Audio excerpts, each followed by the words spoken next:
नमस्कार, मैं डॉक्टर अमिताभ बनर्जी, यूएचओ का चेयरपर्सन, क्यूवाई हमारे मीडिया पार्टनर है। हम आपको हेल्थ मैसेजेस लाते हैं, जैसे-जैसे डेवलपमेंट होते हैं, जैसे-जैसे हमारा चेंजेस आ रहे हैं, रैपिड टेक्नोलॉजिकल एडवांस आ रहे हैं, काफ़ी नए-नए इन आविष्कार हो रहे हैं। और अभी सबसे बड़ा जो आज का बोलबाला है, वो है आर्टिफिशियल इंटेलिजेंस का एआई।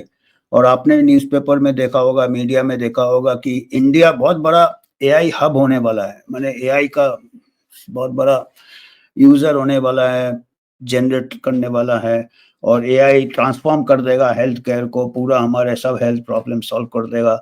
और बिल गेट्स ने तो ये भी बताया था कि 5 साल में डॉक्टर नहीं रहेंगे, एआई से अस्पताल चलेगा, आर्टिफिशियल इंटेलिजेंस से। और कुछ 4 महीने पहले ये भी आ गया था कि चाइना में एक अस्पताल है जहाँ पे डॉक्टर ही नहीं है, एआई से ही चलता है काम। पर हमने उसको चेक किया था, पता चला वो फेक न्यूज़ था, ऐसा कोई अस्पताल नहीं है चाइना में। पर जो भी है ये काफ़ी हाइप चल रहा है। और अभी एक न्यूज़ आया है कि एक एआई का रेडियोलॉजी में सबसे ये चल रहा था कि वो इमेज वगैरह देख लेगा। इमेज जो देखते हैं ना, एक्स-रे होते हैं, एमआरआई होते हैं, स्कैन होते हैं, ये जैसे रेडियोलॉजिस्ट का ज़रूरत नहीं रहेगा। ऐसा एक काफ़ी महीनों से एक कई 1 साल से चल रहा है। पर एक एम्स का रेडियोलॉजिस्ट है, उसने एक स्टेटमेंट दिया है कि अ, ये सेफ नहीं है। और मैं कई बार कह चुका है, यूएचओ के प्लेटफ़ॉर्म से हमने कई बार बोला, is it safe? AIIMS doctor raises concerns. तो ये अच्छी बात है। एम्स हमारा टॉप इंस्टीट्यूशन है, एम्स दिल्ली में, वहाँ पे एक डॉक्टर दत्ता है, वो रेडियोलॉजी है। वो कहते हैं कि इसमें कई बार गलत डायग्नोसिस होने के चांसेस है, जो हम बिल्कुल सही मानते हैं। क्या होता है कि जितने भी टेस्ट होते हैं, डायग्नोस्टिक टेस्ट, चाहे रेडियोलॉजी हो, चाहे वो कोई वैल्यू हो, सीरम कोलेस्ट्रॉल ये हो, जितने भी है ब्लड प्रेशर से लेके, वो एक नॉर्मल एक कर्व लेके चलते हैं। और वो उसमें क्या होता है, 95% टाइम्स ही कितना भी अच्छा टेस्ट हो, उसके 5% फॉल्स पॉजिटिव के चांस होते हैं। 90 उसका बनाया ऐसा जाता है क्योंकि बहुत नॉर्मल लोगों को लेते हैं और उन नॉर्मल लोगों का वैल्यू ले लेते हैं, अपर लिमिट, लोअर लिमिट, उसको 95% इंटरवल कहते हैं। उसको कहते हैं नॉर्मल। और 2.5% इधर-उधर, वो स्टैटिस्टिकल नॉर्मेलिटी है, आँकड़े से।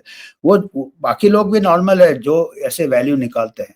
तो इसका मतलब ऐसा है कि अगर आप बेस्ट टेस्ट अगर 100 लोगों को करोगे वो टेस्ट, तो 100 में से 5 लोग का टेस्ट एब्नॉर्मल आएगा, पर वो हेल्दी रहेंगे, उनको कोई बीमारी नहीं रहेगा।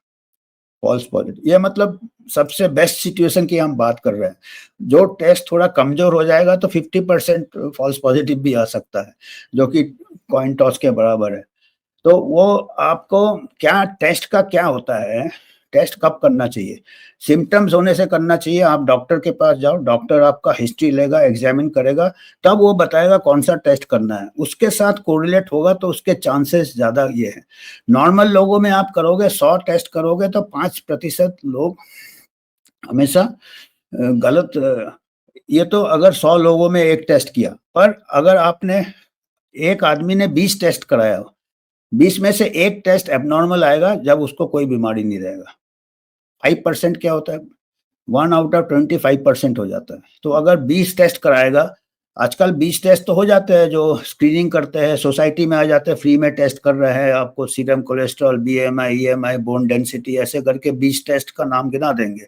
और लोग सोचते हैं चलो सभी करा लेते हैं, क्योंकि हम मशीन नहीं है, हम ह्यूमन बॉडी है, हमारा वेरिएशन बहुत होता है। नॉर्मल वेरिएशन इतना है कि जो मशीन जैसा नहीं है, पर यह टेक्नोलॉजी मशीन जैसा चल रहा है, उसको ऐसा फिट कर रहा है उसमें। तो इसमें क्या है कि जब तक आपको सिम्पटम नहीं है, अगर सिम्पटम हो भी तो डॉक्टर के पास जाएँ। अगर बेशक आप जाते हो तो डॉक्टर पहले चेक करता है।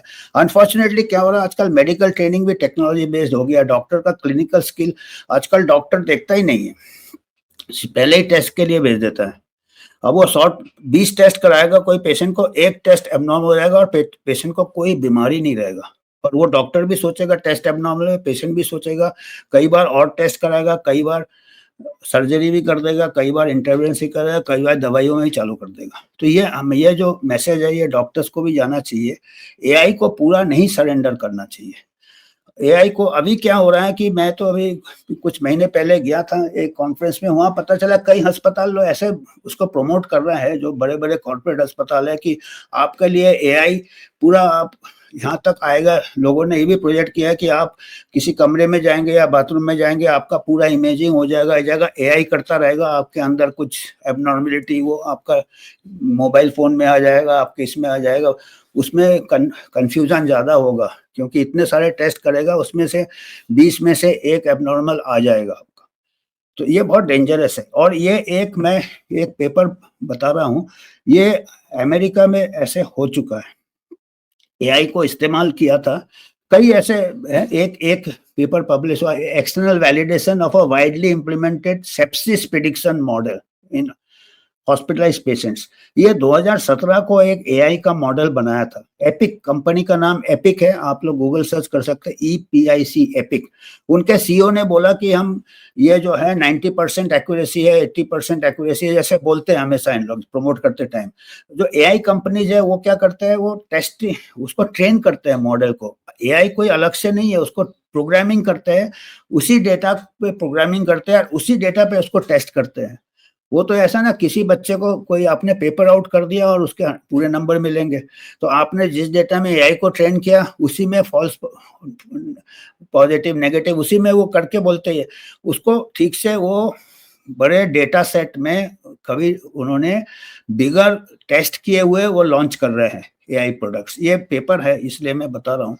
उन्होंने बोला था जो सेप्सिस होता है, सेप्सिस यानी बहुत सीरियस होता है, जो सीरियस पेशेंट्स होते हैं आईसीयू में होते हैं बड़े बड़े अस्पताल में, वो एआई एक ऐसा उन्होंने प्रमोट किया था कि एआई के अगर आप मेडिकल रिकॉर्ड्स दोगे, पेशेंट का मेडिकल रिकॉर्ड्स देंगे, क्या क्या है जो फैक्टर्स है वो इस मशीन में फिट करोगे, तो ये जो एपिक मॉडल है सेप्सिस प्रिडिक्शन मॉडल, ये 80-90% में एक डॉक्टर से अच्छा प्रिडिक्ट करेगा कि कौन से पेशेंट्स जाएंगे सेप्सिस में और कौन से पेशेंट्स का बचना मुश्किल होगा।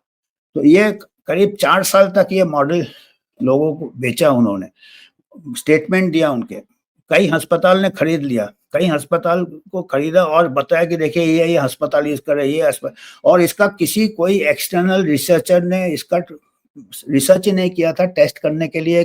जैसे हम कोई भी नया दवाई निकालते हैं, नया प्रोसीजर निकालते हैं, तो हम क्या करते हैं, उसका पीयर रिव्यू स्टडी करते हैं कि करते हैं काम कर रहा है या नहीं कर रहा है।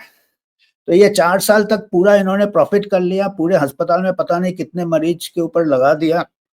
उसके बाद कुछ रिसर्चर्स ने ये पेपर पब्लिश किया, उसमें करीब 27,000 के ऊपर पेशेंट्स में इन्होंने किया और पता चला कि ये जो मॉडल था इनका प्रिडिक्शन 60% से कम था। मतलब एक डॉक्टर कॉइन टॉस करोगे तो 50% पता चल जाएगा प्रोबेबिलिटी, 60% मतलब एक डॉक्टर उससे अच्छा, इतना डॉक्टर भी इतना बता देगा इतना। तो इसका मतलब पता चला था कि ये जो प्रिडिक्शन मॉडल था सेप्सिस का एआई का, ये बिल्कुल वर्थलेस था। जिस हिसाब से इसने क्लेम किया था 80-90% हम प्रिडिक्ट करेंगे, ये 60% रोल होके आया था प्रिडिक्शन इसका। 60% मतलब 50% है कि अगर बिल्कुल यूजलेस मॉडल होगा तो 50% उसका आएगा ट्रू पॉजिटिव प्रिडिक्शन, क्योंकि आप कॉइन टॉस कर लो सेप्सिस में तो 50%, और उससे ज्यादा तो 60% तो कोई भी डॉक्टर बता सकेगा पेशेंट का हालत देख के कि ये सेप्सिस में जाएगा कि नहीं। मतलब ये this was a worthless model, और कंपनी ने चुपचाप 4 साल बाद उस मॉडल को विड्रॉ कर लिया। तो ये ऐसा है कि क्या होता है कि कई लोगों को नुकसान कितने हो गए होंगे, कितने मरीज चले होंगे जब 4 साल में। तो ऐसा एक बार जैसे ये एस्ट्राजेनेका वैक्सीन चुपचाप विड्रॉ कर लिया, ऐसे अभी ये मॉडल विड्रॉ कर लिया। ये एआई का अभी इंडिया सबसे बड़ा मार्केट है। इंडिया में अभी कॉर्पोरेट अस्पताल जैसे अमेरिका में प्रमोट किया था, तो ये अभी हमको बहुत ही केयरफुल रहना। ये देखिए ये वाला पेपर है, जामा में आया था, journal of high rank journal है, journal of American medical association, external validation of widely implemented sepsis prediction model in hospitalised patients. तो मैं कहूँगा कि जो भी डॉक्टर्स देख रहे हैं इस पेपर को जरूर पढ़े और पूछें, मैन्युफैक्चरर जो प्रमोट करता है उसको पूछे, क्योंकि ये एआई जो है इसको सिखाना पड़ता है। और हमारे पेशेंट्स तो अमेरिकन पे ये मॉडल्स फॉरेन से आएंगे, हमारे पेशेंट्स अलग होते हैं, आपने देखा था अलग होते हैं। कोविड के टाइम में हमारे यहाँ सब का मर्टलिटी था, क्योंकि रेस होता है, एज होता है, कई फैक्टर आ जाते हैं। तो जो मॉडल उधर काम करता है हो सकता है इधर फेल हो जाए वो।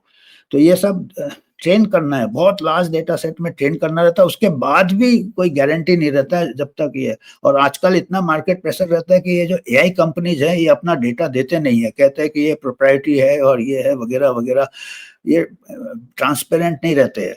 तो जब तक नहीं रहेंगे तो ज़्यादा इसमें इन्वेस्ट नहीं करना चाहिए, ये एक हमको ज़रा केयरफुल रहना चाहिए और अननेसेसरी टेस्ट नहीं करना चाहिए। जो पहले डॉक्टर के पास जाना चाहिए, पहले सिम्टम्स होना चाहिए, डॉक्टर को हिस्ट्री, डॉक्टर को एग्जामिन करना चाहिए, डॉक्टर का डायग्नोसिस पहले आना चाहिए, उस हिसाब से टेस्ट, तभी टेस्ट का वैल्यू रहता। हमारा मशीन नहीं है कि मशीन में सब चीज एक ही प्रिसीजन में रहेगा, ह्यूमन वेरिएशन बहुत ज्यादा होता है। आजकल के डॉक्टर्स को भी ये याद रखना चाहिए, और आजकल के डॉक्टर्स क्या है, मशीन को ही देख रहे हैं, ह्यूमन बीइंग को नहीं देख रहे हैं। मशीन अपनी जगह, ह्यूमन बीइंग अपनी जगह, और दोनों का कॉम्बिनेशन एक और उसको भी ठीक से ये लगाना चाहिए, अपना नाप तोल करना चाहिए कि ये ह्यूमन वेरिएशन कितना होता है और ये टेस्ट को कैसे कंटेक्स्ट में हम करें। आजकल बहुत हो रहे हैं आइसोलेटेड टेस्ट रिजल्ट्स में ट्रीटमेंट हो रहे हैं, ऐसा तरीका नहीं होता है। तो आज हमको यही मैसेज देना था। धन्यवाद। आपको अगर हमारा इंडिपेंडेंट एक ऑर्गेनाइजेशन है, universal health organization, voluntary NGO, non profit, आपको अगर कुछ कंट्रीब्यूट करना आप इसमें कर सकते हैं। और हम कोई स्पॉन्सरशिप नहीं लेते, कोई टेक्नोलॉजी का स्पॉन्सरशिप नहीं लेते, कोई ड्रग फार्मा का स्पॉन्सरशिप नहीं लेते, कोई पॉलिटिकल ये नहीं है, इंडिपेंडेंट है। धन्यवाद।